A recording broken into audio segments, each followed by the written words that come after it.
Hello everyone, Helen Blunden or at Activate Learn on Twitter. Now, one of the things I love to do is I love to read, and recently I have been going back into the world of fiction, just so I could get off my devices and immerse myself into storytelling. I needed to slow my mind down because I was finding being on my devices and on the computer all the time, my mind was scattered, and reading fiction was a way of slowing it down. Now, for the last few days, I've been reading a book which I totally immersed myself into, which I didn't think I would.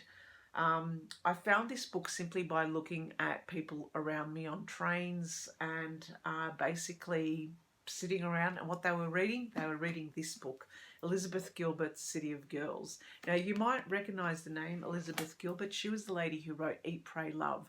Now, I must admit, I was not a fan of Eat, Pray, Love. Oh, it was tedious. However, Elizabeth Gilbert recently also wrote a non-fiction book called Big Magic, Creative Living Beyond Fear. Now, this I loved. Everything about this book, all about basically how to not be afraid to live and express yourself creatively. Beautiful book. I love this so much. Now, I would say that this book is a fictionalized version of this book. So why do I say that? Well, effectively, City of Girls is about a young 19-year-old girl called Vivian who comes from a very rich family background, and she's bored at home. So her parents shuttle her off to New York to go and live with her Aunt Peg, who is a manager and owner of a theatre in New York City. And as you can imagine, a young 19-year-old girl in the big city with all the lights and the theatre, she is totally enraptured with it. She gets introduced to her Aunt Peg and Aunt Peg's manager, although there's a relationship there with Olive as well. And she gets immersed into the whole life of, the showgirls. She loved the glitz and the glamour of being in the theatre, and she loved their costumes, and she loved the beauty of these showgirls. So she gets immersed into this life. Now, Vivian has a particular skill, a craft that she loves. She's an artist. She's an artist by heart and by nature. And this craft is sewing. And she has this knack of being able to sew beautiful garments and beautiful costumes, which immediately gets put to use at the theatre. And she could do this at the smell of an oily rag. And given that it is pre-war, it is in the 1940s, obviously things and materials were very hard to come by, but she was able to scrimp and scrounge around and create these most wonderful costumes for the theatre.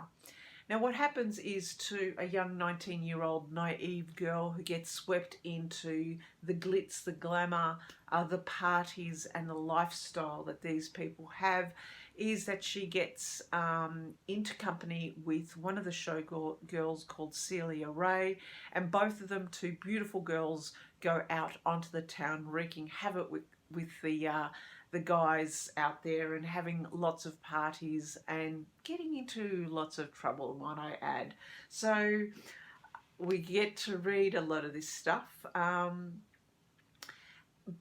However, what happens is that she gets herself into hot water with a particular incident with a married man and this showgirl as well, where a photographer catches them in an awkward situation, and all of a sudden her life stops because of the potential danger of this situation being out in the media, well, in the newspapers. She was mortified because she basically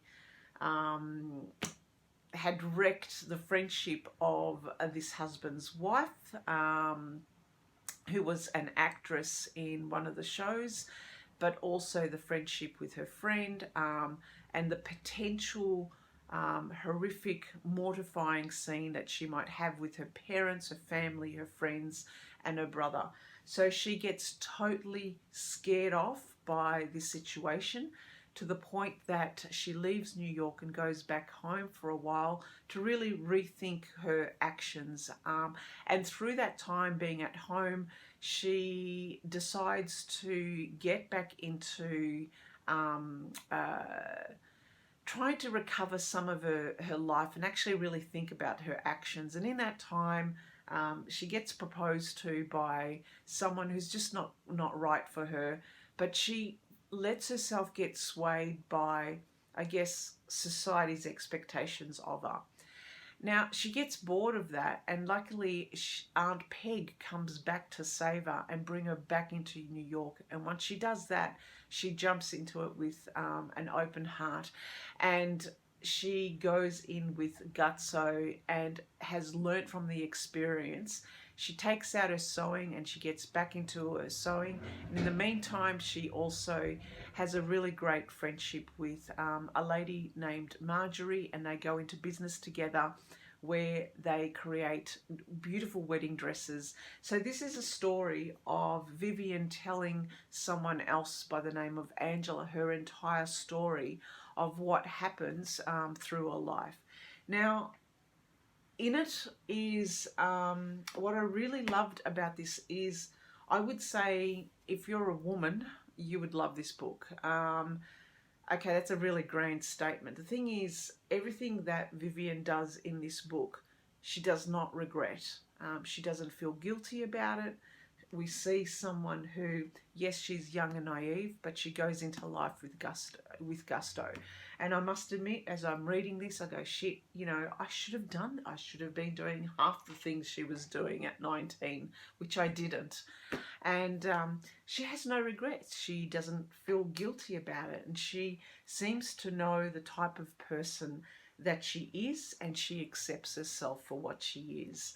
Now, through the book, also towards the end, she strikes up a friendship with a man, and it is not a sexual friendship. And this in itself also, just through the story, brings out some more key themes about someone who is a woman who is defying the expectations of what society has on her. She doesn't get married. She's someone who fully embraces her sexuality, and she makes no qualms about it. She doesn't feel guilty about the choices that she's made. She has genuine friendships with other women in her life.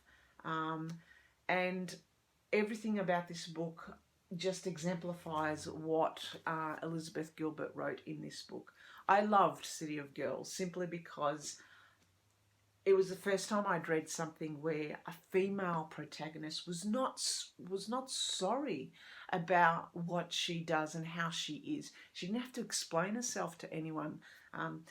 She dressed differently from everyone else. She did her thing, and she was totally accepting of herself. And I guess this is something that as women we need to be. A lot of the times we grow up with parental or society expectations on what and how we should behave and act. Bloody hell, Vivian, she did what she wanted in here, and good on her. We should all be like Vivian. Anyway, that is my review of City of Girls. I highly, highly recommend it. I gave it 5 stars simply because I read it in 3 days. It's a story that immediately sucks you in, and it's a story that absolutely just celebrates being a woman, being creative, and not letting society or anyone's expectations scare the hell out of you out of doing what you want in your life. So thanks for listening.